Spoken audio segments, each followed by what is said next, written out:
Mini Six Podcast, episode number 3, guys. We are giving away this beautiful Patrik Laine jersey just in honor of the Patrik Laine trade. I hope you guys are hyped. These are probably one of the first ones ever to come out, probably since the trade. So if you guys want to get one for free, follow us on Mini Six Podcast IG, like the post that we're going to make, comment 3 friends, share it on your story for an extra entry, and you might end up with this bad boy. Now let's get into this podcast. Mini Sticks Podcast, episode number 3. Ladies and gentlemen, for those who are watching on YouTube, we are on a beautiful rooftop in the middle of Griffintown. Why? Well, because it's a nice day. And that's the beauty of also not having a podcast studio. I mean, it's bad because, we don't have a podcast studio yet, but it's good in the sense that, we can do it literally anywhere we would like. So, you know what? Actually, leave comments. Where do you want our next podcast to be? We're gonna put ourselves in the middle of like a park or something. Where would be your wildest place to do a podcast? Wildest place to do a podcast. Imagine doing it like on the metro, like while it's moving, riding. While we're riding. I was about to say that. Like that. I don't listen. I want people to give me royalties for that idea, but that's an excellent idea. Like, I've seen, 1 minute podcasts, whatever, but they do it with a road mic. Like, no. Me, I'm saying, you bring a tripod and you're ready to go on the metro. We should do one on the way to a Habs game. In the car? No, in the metro. Yeah, we ain't taking the metro. Me taking the metro from Laval, bro, impossible. No, but doing the podcast. Bro, it would be impossible. Imagine you would have the tripod there. It's going to stop, classic, metro drivers, slamming on the brakes, sending everyone across the room. Nah, no chance. But, yeah. So I guess this is a nice setup. I like it. Thank you to our good friend who has let us come on this rooftop. But ladies and gentlemen, we have incredible big news, okay? I know you guys have been waiting for this, but the AHL has mandated cut-resistant protection on neck guards. That was the whole podcast, by the way. That's the biggest news of the summer, eh? Yeah, biggest news of the summer. So the AHL is adding cut-resistant protection for the necks. Very important. So that's it. Yeah, that ends the podcast. We are just kidding.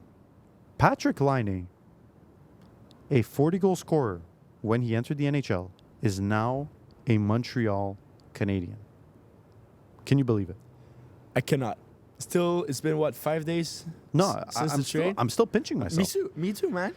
When that tweet from Elliot Friedman came that said there is traction on a trade for Patrik Laine by the Montreal Canadiens, I was like, okay, this is really good. Then 10 minutes later, yeah, Patrik Laine is a Montreal Canadiens. I didn't even have time to really put out a nice graphic for the real announcement because it happened so quickly. Said, what was your first reaction when it happened? Man, I was jumping everywhere. Screaming, jumping. My mom was in the kitchen. She was asking me, dude, did you cut yourself? What happened? Did you injure yourself? I was screaming, man. I was so hyped. It was probably, yeah. No, I was in the office, and there's a Habs fan that works with me, and he's like, I told him he thought it was a joke. He really thought it was a joke, and it ends up being real. For people to try and downplay the significance of this trade, I'm sorry to tell everyone, this is the biggest consequential trade, I think, since PK Subban, Shea Weber. Oh, it is. 100%. When have we ever gotten our hands in the last 30 years on a player of this caliber? Thomas Vanek? Is there an argument for Thomas Vanek? There's not, I can't believe you just said his name. No, basically Kovalev, but even then, I feel like this is even a bigger step because we're getting a dude, not Kovalev, we got him when he was older. Yeah.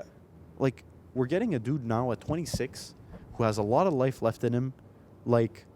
This is a perfect trade for a perfect team. We had the cap space. We got it done. I can't believe that they let him go for so little. They gave us a second-round pick. They gave us a second-round pick. I thought that we had to give them a second-round pick. I was under that impression until 2 hours later when you called me and you were like, no, Alex, we got a second-round pick for this guy. I find that completely insane. And and we had to give up Jordan Harris in return. But for me, in my head, I'm with all due respect to Jordan Harris, I love the guy. Really nice guy. Really great guy to talk to. On that end, he will be very missed in that locker room. I'm certain of it. But he was a healthy scratch most games. He was not playing a lot. So for us to trade for Patrik Laine for a defenseman that was basically a healthy scratch half the nights, it's like highway robbery. It's a robbery. And you put that trade in NHL 24, they won't let you do it even. They won't let you do it. That's exactly what I'm saying. And for people who talk about, this is a huge risk, I think this is the lowest risk, highest reward trade ever. Like this is the perfect example of it. He's going to come in, okay? Let's say he only puts up 20 goals, okay? This year, did we have another dude that would have replaced him in that bottom six? And do we have expectations on Laine? No. There's no one that would have replaced him and put up 20 goals in the same way that he will this year. This year was a dead season for all intents and purposes. This year we are waiting for Demidov next year. Now we are no longer waiting for Demidov next year.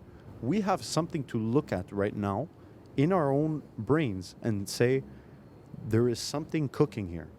Like, we can cook with this. There's 25 one-goal games that we had last season. Are you telling me that we can't convert 10 or 12 of them into wins with Patrik Laine? If we would have converted 12 of them, we would have been in the playoffs. That's crazy. And there's a lot of Leafs fans, there's a lot of Sens fans, and unfortunately, they're so delusional with what they have that they think that they're miles above. But I'm sorry, but like Ottawa was right in that the Demidov battle with us. They were with us. They were with us right there. The only reason we got Demidov is because we lost in overtime to Detroit. Yeah, twice. Yeah. Basically. So I really don't think we're far off. I think that this year we're going to make a good run for the wild card spot, but we're not going to make it. But I definitely, je mets ma main au feu. This means I'm putting my hand in the fire that the Canadians will not be last in the Atlantic Division. The 8th in the division, all that bullshit that all the Leafs fans talk about, it's finally going to be over because this year we are not finishing 8th in the Atlantic. We're not. Are you telling me that we are not better than the Sabres, than the Senators, than the Red Wings? Even the Red Wings. I'm sorry. We completely gave them a chance to make the playoffs because both those games we were up and we had them dead to rights. We were up 4-1 in the first in that 4-1. Yeah, 4-1 in that first game, and then the second game we were up and they had to score in 6 seconds. They only had 6 seconds to score and they did. Like, people have got to chill. And the Red Wings, I find, didn't get better this year. No. In the offseason. Didn't get better. They just re-signed Patrik Laine. That's it. Did the Sabres get better? No. No. The Senators, okay, they got a goalie. They got a goalie, but do they have defense or even offense? I'm sorry. Their defensive core is not better than the Habs.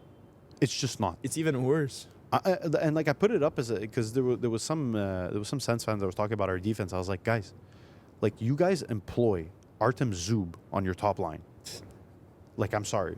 Like, who are we kidding right now? Like, who are we kidding? Their third pairing is terrible. I remember a lot of people were yapping because of the Jack-Eye edit that we made. Obviously Sens fans, Jack-Eye, it's like their little brother, Yeah. So Jack-Eye's patting them on the head, and they were getting all annoyed about it, and they were saying, "Oh, our third pairing is better than yours." I'm sorry, Bernard Docker. About the third pairing. Like Bernard Docker, like what are we? It's not even comparable.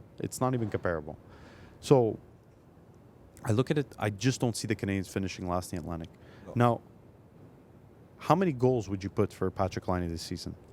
He came out saying he doesn't want to be that 30-goal scorer. He wants to be that 40, 45-goal scorer. I think Patrik Laine will come out of his basement, stop playing Fortnite, and score 40 goals for the Montreal Canadiens. It's big. Right now, the line on Mise au Jeu is 24.5. Dude, over. I already smashed the over. I did it before they tried to change the odds on me. But really, I think 25 goals, I'd actually be happy. I'd be happy with 25. If he gets more, I'd be ecstatic. But like, for a dude to come off what he went through this year and to come back with like 25 goals, I think would be excellent. And you know what? Even better, if he ends up being an all-around player and he ends up playing physical, because he's just a 6'5". He's the tallest Hab, I think. He's the tallest. Slavkovsky-wise, he's the tallest Hab. So if he actually rounds out his whole game that people have, said that he's a one-dimensional player, if he rounds out his game, this guy is going to become an unstoppable force. So, yeah, Patrik Laine, incredible. The cap hit for me doesn't change anything. It's 2 years.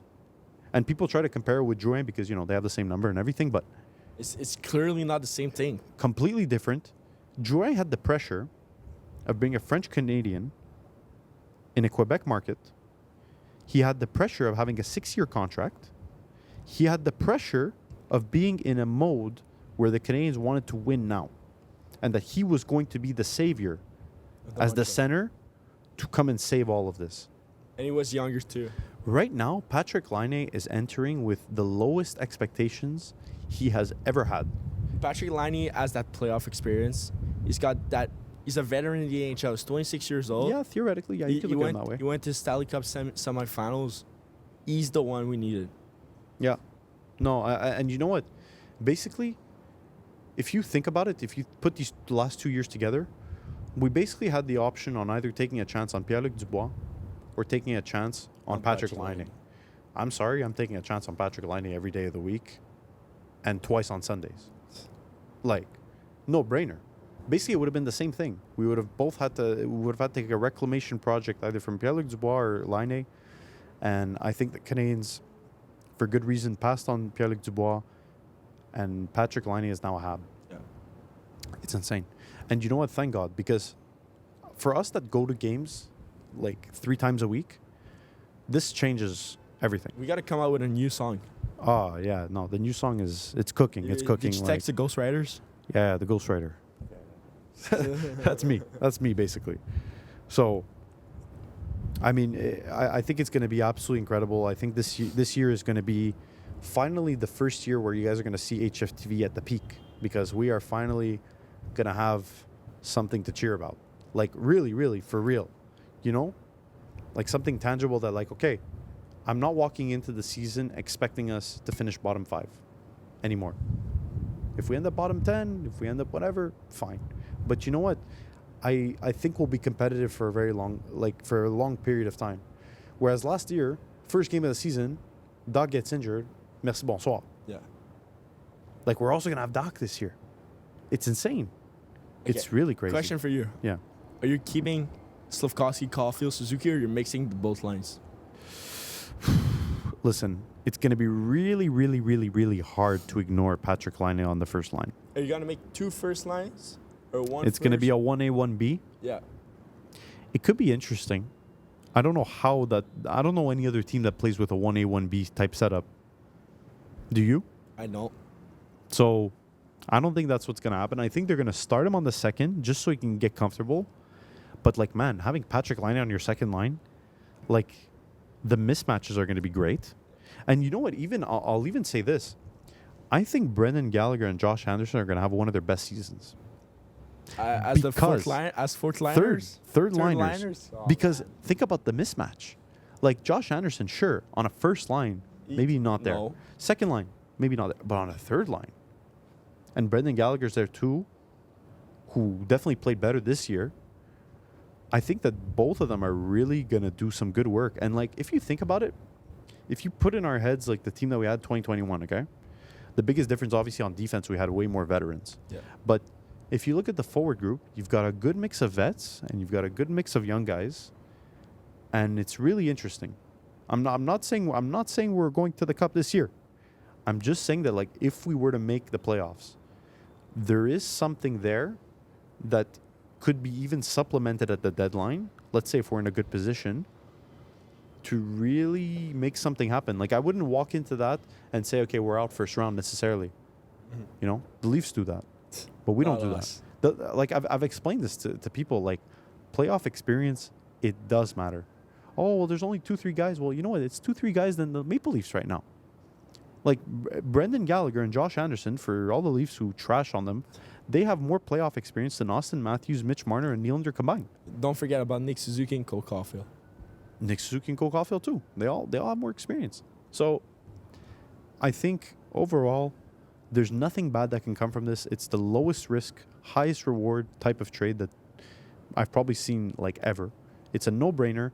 For people trying to be negative about it, I think they're just trying to do it for clicks and engagement, because, sincerely, there's nothing negative about this. This is delusional. It's 2 years. Worst case scenario, we trade him next year at the deadline. You're telling me that no team is going to take a chance on Patrik Laine and give up a first? Like just for the fuck of it? Of course they will. Of course they will. Even if he doesn't have the best season, I'm sure someone will give it up. So, and we get a second round in return for that. We reduce the logjam at D. Fantastic. Fantastic. I mean, the next thing I want to talk about, and the reason why I've got this sweater on, okay? As much as we talked about Patrik Laine, I was going to make this podcast regardless of the Patrik Laine news because someone needs to talk about the Montreal Alouettes and what they are doing this season. Did you just hop on the bandwagon? I've been on the bandwagon. You've been on the bandwagon? I've been on the bandwagon since last year. Oh, man. Really last year. But just in general, I really got back into Montreal sports when I started HFTV 2021. So I started following Alouettes again. I started following CF again. Because I was really just like fully like English Premier League. I was watching Man U. I was following like the CF going. Yeah, I don't follow them too much. Let's put it that way. I'm enjoying much more my experience watching the Alouettes because they're 9-1. They've had so many injuries this year. They've had Philpott injured. They've had Fajardo injured. Our winning QB, our Grey Cup winning QB was injured. Our second QB, Caleb Evans, out too. Davis Alexander walks in and wins 4 games. It's incredible. It's really incredible. A third string QB comes in, and they even have Philpott gets injured. You've got Charleston Rambo that comes in. Got Austin Mack returning. Austin Mack is returning. Like, guys, I don't know how much money you guys have in your bank account, but right now, man, like, Alouettes to win the Grey Cup for me is like, it's a lock. I don't view it any other way. You're not scared they're gonna lose like the first game since they won everything this season? No. These guys, everything that's going on right now, especially Davis Alexander, his father's had issues with cancer and everything, and the way that he played against the Rough Riders, for him to make that touch side run and get off all those passes, everything, it was really incredible. It was really incredible to watch. There's something special with that team, man. Like, they've lost 2 games in like a year, and no one is talking about it. No one is talking about it, but I'm telling you, every time we've gone to the Alouettes this season, it's packed. There's something happening. I've not felt this with the Alouettes since Calvillo. Yeah. Like, there is really something happening, and I hate to say it, but I'm not thinking about the second Grey Cup. I'm thinking about the third. I'm thinking about the three-peat. Not even the fourth? The fourth I am thinking about it, but I'm not going to say it yet. You know what I'm saying? But I'm thinking about the third one because genuinely, I think these guys are smart enough to remember everything that happened last year and tell themselves that, like, we're not just going to fumble. We're going to keep ourselves level-headed because they were once in the position of the teams that they're going to face this year, going into the playoffs. But, yeah, I mean, the Alouettes are absolutely stunning. If you guys haven't gone to watch a game, go watch a game. It's electric. 20,000 people are there and screaming. It's louder than the Bell Center. The noise is not stopping. Yeah, it's louder than the Bell Center, guys. It's really insane.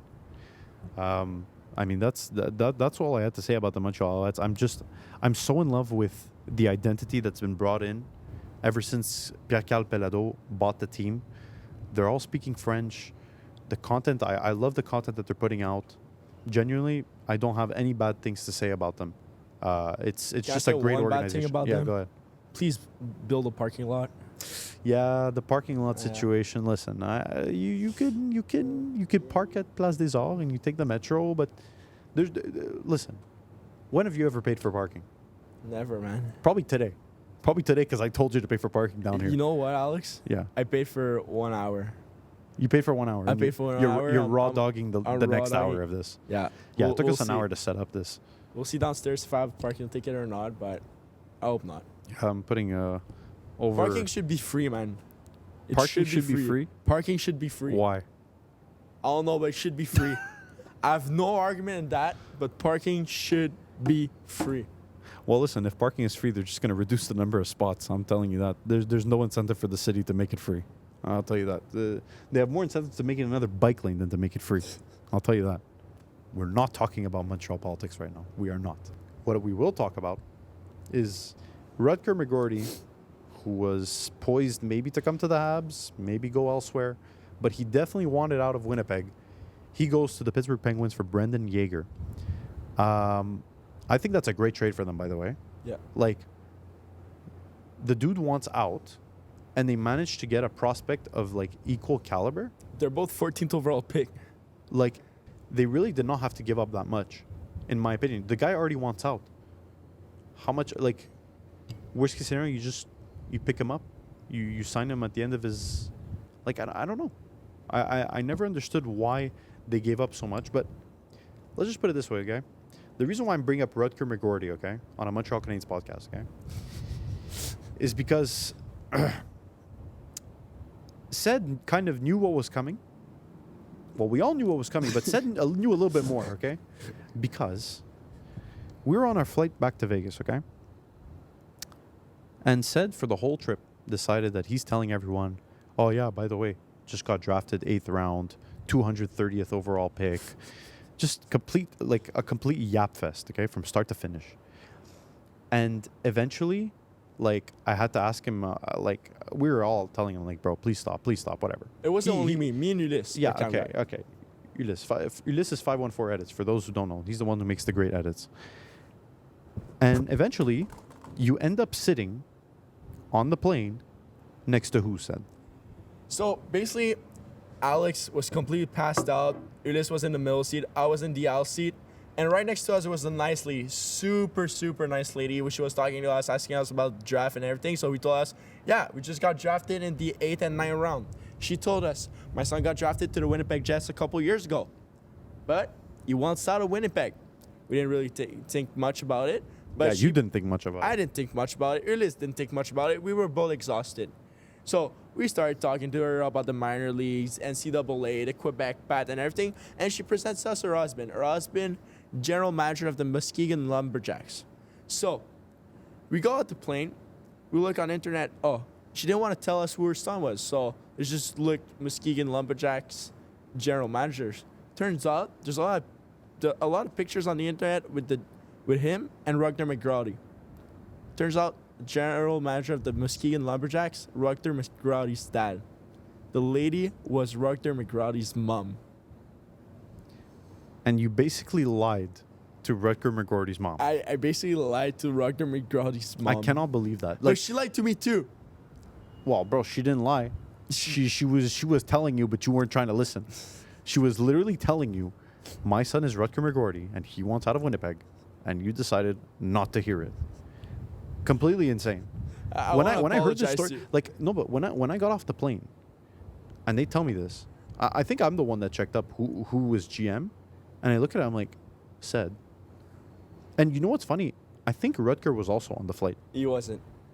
Are you sure? I'm sure. Because you remember there was the dude that we saw that we thought was him. No, it ended up not being him. It wasn't him. But yeah, we got off the plane.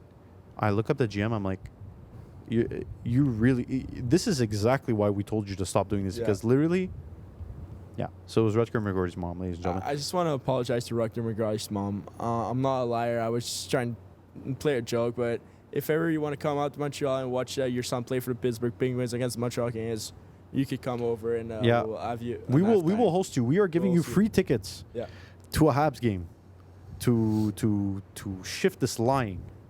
We'll make peace. You know, I'll tell you what. Sed will even wear a Pittsburgh Penguins jersey with McGroarty on it. 100%. I'll buy his jersey. I'll be the first one to buy it. Yeah, we've got to do something. Anyway, so that was Rutger McGroarty.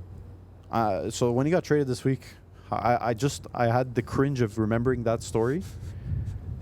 But the time we terrible. faked it with the Uber driver, that was pretty funny. Yeah, I bet. She took some pictures with us. Yeah, she took lots of pictures.